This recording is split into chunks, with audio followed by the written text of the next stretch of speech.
Nuestra próxima ponente, la doctora Mónica Banner Camacho. Ella es de Costa Rica, con el tema inmunohistoquímica en cáncer de piel.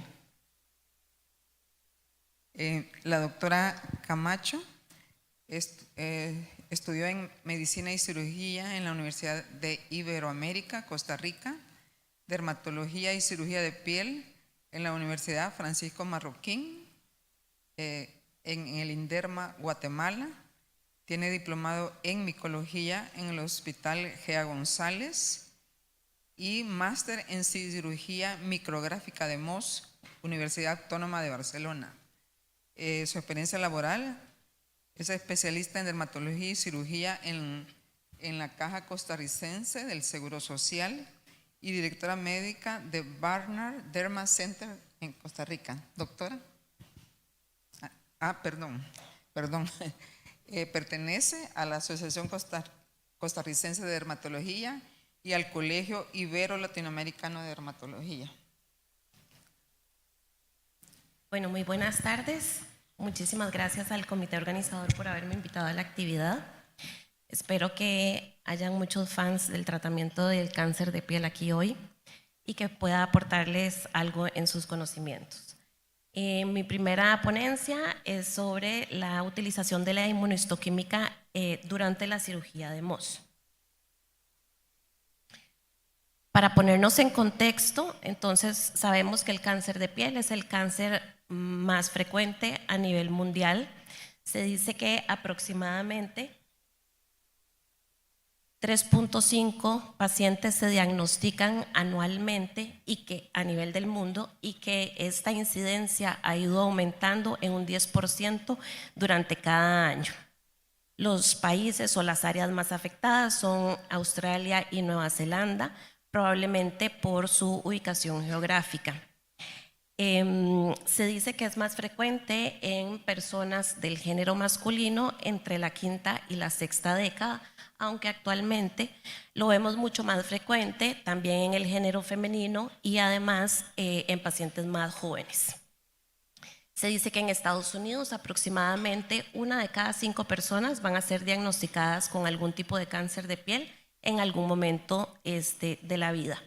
Y de todos los tipos de cáncer de piel que se diagnostican, la mayoría, en un 80-85%, va a corresponder a carcinomas de tipo vasocelular. Dentro de la terapéutica que tenemos para los diferentes tipos de cáncer de piel, existen muchísimas técnicas. Dentro de estas, las que pusimos aquí, que son la electrocirugía, la criocirugía, la terapia fotodinámica, la quimioterapia tópica, el láser y la radioterapia. Pero el gold estándar del tratamiento del cáncer de piel siempre va a ser la cirugía, que ya sea la cirugía convencional, que es en la que hacemos márgenes amplios, y la cirugía de Mohs, que tiene la más alta tasa de curación, que corresponde a un 98%. Se dicen los estudios que versus la cirugía convencional versus la cirugía de Mohs, vamos a tener menos recurrencias cuando hacemos cirugía de Mohs. En el carcinoma vasocelular de tipo primario, tenemos recurrencias con cirugía convencional de un 3% hasta un 10%, mientras que con la cirugía de Mohs tenemos tasas de recurrencia de con cirugía de Mohs tenemos tasas de recurrencia de un 1.4%, y en los casos recidivantes, igual con cirugía de Mohs, puede llegar hasta un 5.6%. Entonces vamos a hablar rápidamente sobre la técnica de Mohs para quienes no la conozcan. Generalmente, cuando hacemos cirugía convencional, lo que se hace es una resección con márgenes amplios dependiendo de la estirpe y agresividad del tumor. Entonces ahí decidimos si se dejan márgenes de 5, 6, 7, 8 milímetros o más, dependiendo de todo lo que les mencioné anteriormente. En la cirugía de Mohs, lo que tratamos de hacer es disminuir ese margen.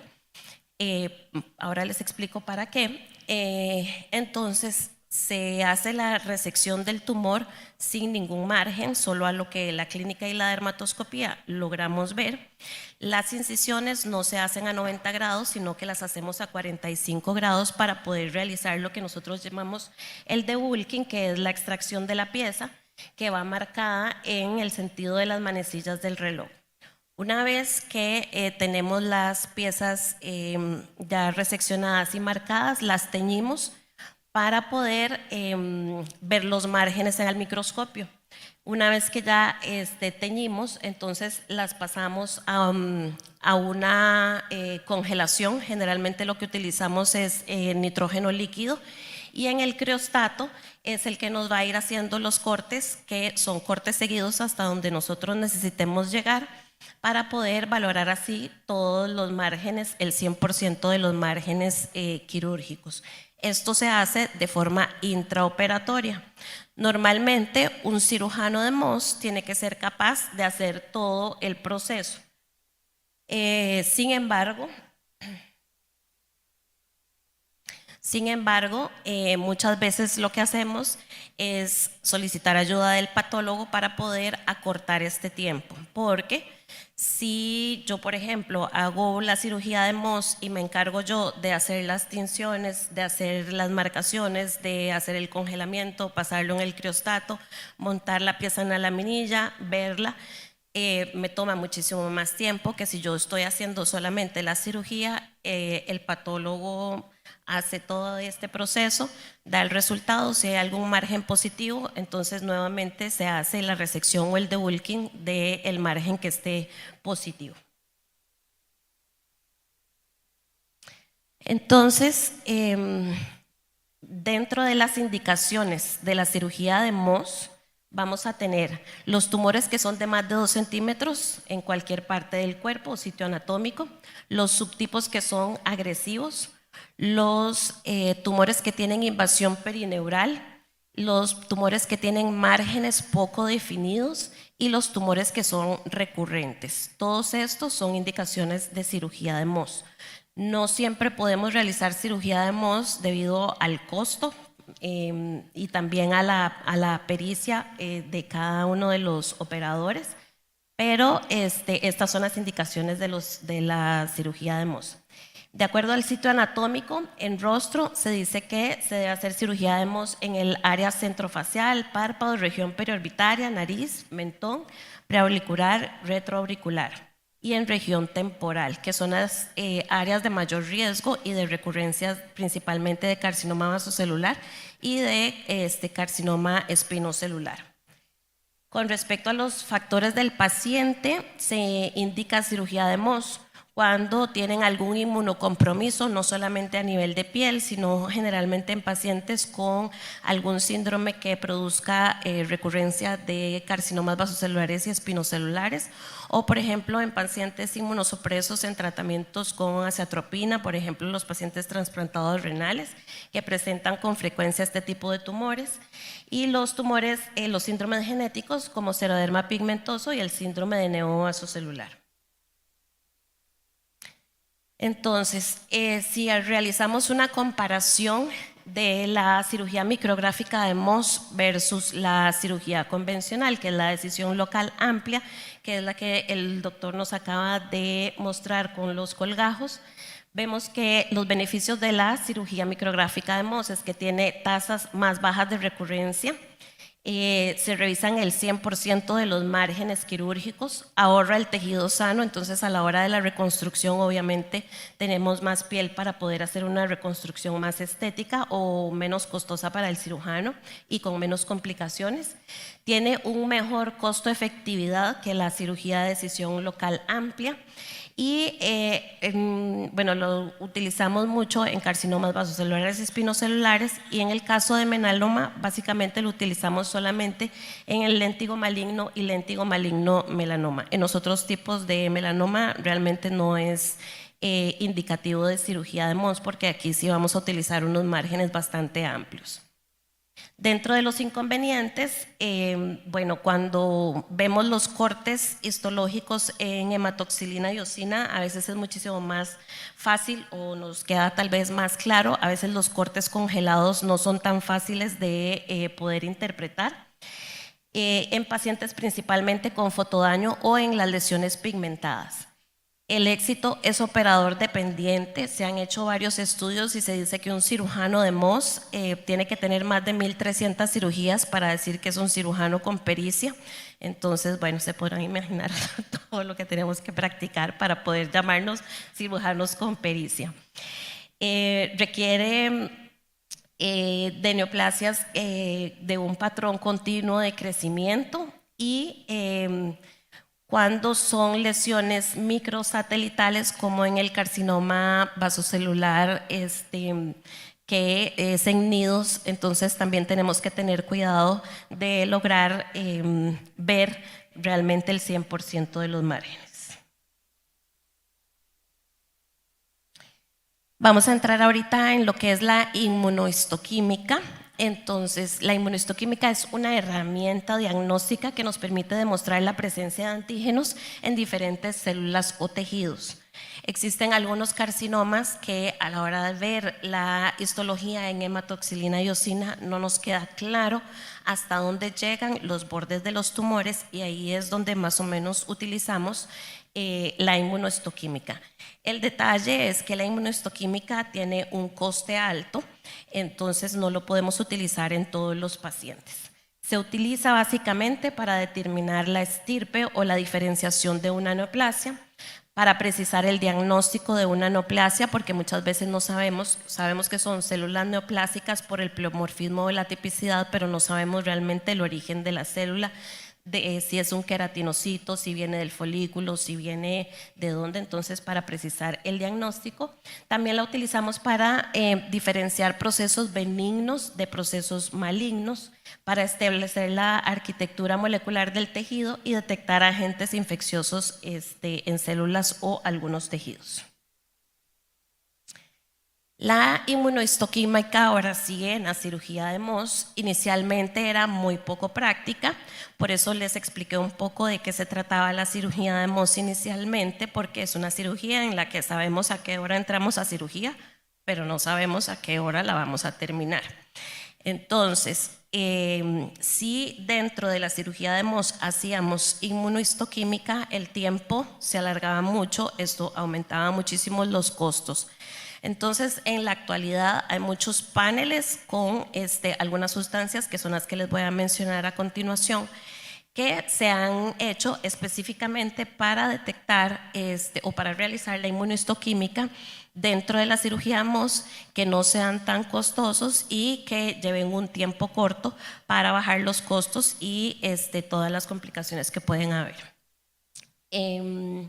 Entonces, inicialmente era poco práctica, ya ahorita existen los paneles, pero igual tiene un costo bastante alto. En Costa Rica realmente lo utilizamos principalmente en melanomas que se nos dificulta como mucho el diagnóstico de los márgenes positivos o negativos, pero en nosotros tumores no es tan frecuente que lo utilicemos. Sin embargo, hay países, bueno, en Europa sé que los españoles y los británicos tienen bastantes paneles ya desarrollados y a un bajo costo, y en Estados Unidos también. Lo utilizamos también en tumores que tienen invasión perineural, que hay un tejido inflamatorio muy denso y no podemos lograr definir cuáles son células neoplásicas y cuáles son células inflamatorias. Cuando, por ejemplo, ya hemos hecho una cirugía de cáncer de piel en algunos pacientes y hay una recidiva o un tumor cercano al que quitamos anteriormente, generalmente se va a generar un tejido cicatrizal y esto a la hora de verlo en la parte histológica nos puede confundir con las células tumorales. Y también nos ayuda para ver la capacidad de infiltración de los tumores. Entonces, estas básicamente son los marcadores que se utilizan en lo que es los marcadores de estirpe epitelial de los que están acá, los más que se utilizan son las citoqueratinas, y dentro de las citoqueratinas las que más utilizamos van a ser la AE1, que son citoqueratinas ácidas, que sirve para identificar epitelios simples, y la AE3, que son citoqueratinas básicas, que los utilizamos mucho en los carcinomas epidermoides. Después de todos estos, también utilizamos el P63, que es una expresión nuclear que es familia del gen P53, y entonces nos funciona en carcinomas espinocelulares, y el BRP4, que nos funciona para determinar cuando hay diferenciación folicular en alguno de los tumores.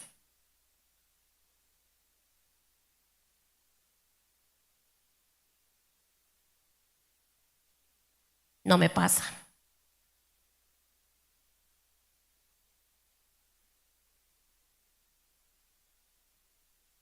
Ok. Entonces, de acuerdo a los marcadores epiteliales que les mencioné anteriormente, de diferentes grupos de estudio que se han realizado,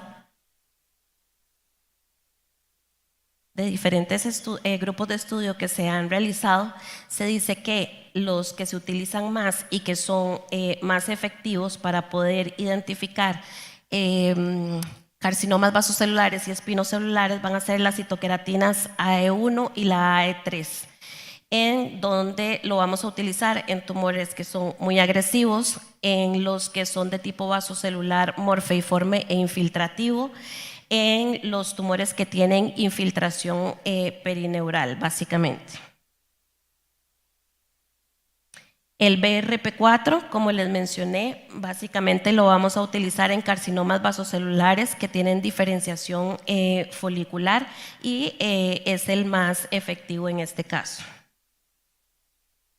Entonces acá les traje algunas imágenes para que puedan ver cómo se ve las tinciones con inmunohistoquímica y cómo sí nos facilitan muchísimo lograr diferenciar las células. Esta es una tinción de un carcinoma vasocelular de tipo infiltrante. Entonces esta es hematoxilina iosina, y acá en los infiltrantes muchas veces las trabéculas no sabemos hasta dónde llegan porque se confunden con el tejido inflamatorio. Se hizo una tinción con una cetoqueratina 5, CK5, y acá podemos ver claramente porque se tiñen de marrón sobre el tejido, y es muchísimo más fácil poder determinar hasta dónde llegan la infiltración de este tumor vasocelular. Este es otro tumor vasocelular de tipo micronodular, en donde la tinción con hematoxilina iosina siempre pues los nódulos sí se ven claramente, pero muchas veces se nos dificulta ver si hay compromiso folicular o perineural, y para esto también se hizo una tinción de inmunohistoquímica con las citoqueratinas AE1 y AE3, que se tiñen de marrón, y entonces los nidos se ven muy claros. Este es un carcinoma escamocelular, y se le realizó, bueno, esta es la tinción, la primera laminilla, la tinción con hematoxilina iosina. Los tumores escamocelulares casi siempre tienen muchísimo tejido inflamatorio alrededor, y también muchas veces se nos dificulta ver si hay un compromiso perineural o compromiso folicular. Se le hizo una tinción de CK5 también, la citoqueratina, y aquí podemos ver se tiñe tanto el epitelio normal como los anexos. Esto, bueno, el primero, la A y B, las primeras tinciones son carcinomas vasocelulares, en donde con las citoqueratinas se tiñe la totalidad del espesor del epitelio y también los nidos tumorales. Mientras que las segundas dos tinciones son con el P63, que es para ver la expresión nuclear del P63. En esta hay una leve reacción, y en esta es una reacción un poco más intensa. Dentro de los marcadores neuroectodérmicos tenemos varios. que estos los utilizamos con muchísima frecuencia, básicamente en los que son tumores de origen melanocítico. Se dice que los más utilizados son el S100, el Melan-A y el HMB45. El problema que manejan estos marcadores es que en melanomas de tipo fusocelular o desmoplásicos no se utilizan mucho porque son tumores como un poco más complicados. El marcador que se utiliza aquí en los desmoplásicos generalmente es el SOX10. Entonces, se han hecho varios estudios comparando la eficacia de los cortes dentro de la cirugía de MOS, cortes frescos congelados, y se dice que el Melan-A y el HMB45 son de los más utilizados y dentro de los más certeros. Se obtienen pocos falsos positivos, pocos falsos negativos. Sin embargo, el que se utiliza más y que es más certero, tiene una mayor sensibilidad en cortes frescos congelados, es el MART1. Acá tenemos un melanoma subungueal, en donde en esta laminilla podemos ver los melanocitos bastante pleomórficos, pero no logramos identificar hasta dónde abarca la neoplasia. Y se hizo una tinción de inmunohistoquímica con Melan-A, y aquí sí se pueden diferenciar perfectamente los melanocitos atípicos. Finalmente, los marcadores de diferenciación endotelial para otro tipo de tumores, que siempre las cirugías son bastante complicadas porque no sabemos hasta dónde llegan los márgenes quirúrgicos y son tumores bastante agresivos, como el dermatofibrosarcoma protuberans, es el CD4, es el marcador que utilizamos. Acá vemos la tinción del CD4 en un dermatofibrosarcoma protuberans, que corresponde a toda la parte marrón teñida. El dermatofibrosarcoma protuberans es un tumor que el tiempo quirúrgico generalmente es mayor al de una cirugía de otro tipo de tumor, porque son tumores muy infiltrantes. Entonces, cuando se hace cirugía de MOS, lo que hacemos es hacer un slow MOS, que no se hace todo en el mismo tiempo quirúrgico, sino que quitamos los márgenes hasta donde creemos que llegó el tumor, el paciente se deja con el defecto abierto, se realizan las tinciones correspondientes, 1, 2 o 3 días después tenemos el reporte de patología y entonces volvemos a intervenir al paciente. Si hay márgenes quirúrgicos positivos, repetimos nuevamente, quitamos los márgenes, dejamos el paciente abierto y así hasta que tengamos márgenes quirúrgicos completamente negativos. En la última etapa de fijación se hace siempre una fijación con parafina para determinar que sí se hayan quitado, o sea, para hacer la comparación entre la parafina y el congelado. Entonces, dentro de las conclusiones, la inmunohistoquímica cada vez se utiliza más en la cirugía de MOS. Se debe hacer lo necesario para aumentar las tasas de curación en las primeras intervenciones. Los marcadores más recomendados para el carcinoma vasocelular y el espinocelular van a ser las citoqueratinas AE1, AE3 y el BRP4 para la diferenciación folicular. El marcador más sensible en el melanoma va a ser el MART1. Y en el caso de melanoma, recuerden que solamente hacemos cirugía de MOS, o se recomienda cirugía de MOS en el léntigo maligno o léntigo maligno melanoma, no en los otros tipos de melanoma. Y el marcador más sensible y específico en dermatofibrosarcoma protuberans es el CD4. Gracias. Estos son mis compañeros de maestría de cirugía de MOS.